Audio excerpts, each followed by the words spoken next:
I think in this case, particular case is the biggest mistake is not realizing that things are very different in the way we need to work. I mean, you cannot just expect the same thing from people who are working remotely from their homes and uh, uh, um, expect the same kind of output, expect the same kind of collaboration without putting any efforts in, because you're saving money on office costs and on office space and everything, but you'll have to invest in other things instead, because no matter how you turn it around, face-to-face communication in the same room still beats every other kind of communication.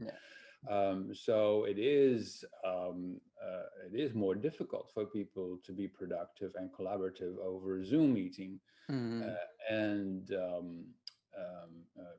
So that's and for some kind of jobs, it is almost it is a crucial part of how they operate. My partner knows a lot about diplomacy in Brussels, for example, about negotiations, and he says it's like impossible to negotiate at the European level among diplomats if you don't see each other over lunches and dinners, and because that's where usually you get to know people personally, and you need to know that.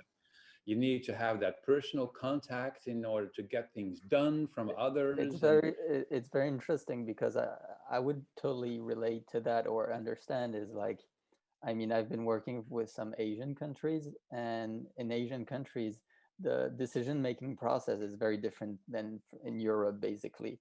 And meetings are only here to put a stamp on a decision, for example. But the whole decision process is kind of not straightforward. It is done, and you have to be aware of that. And without meeting people, you cannot be aware of it. So, I mean, with the current situation, it's very hard for some businesses over there to have to basically work, because the whole decision process is usually done at lunch period or after work while drinking or things like that. Exactly. Yes. Yeah. But that being said, I tweeted out a photo of the European leaders a couple of months ago when they finally, after a lot of negotiations, agreed on supportive packages for various countries in Europe.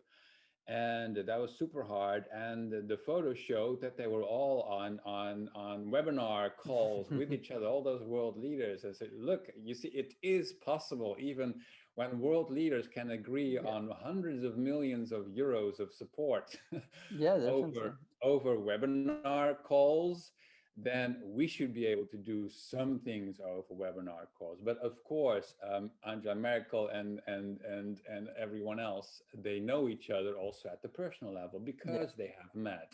They have met Prime Minister Rutte in my country and everything.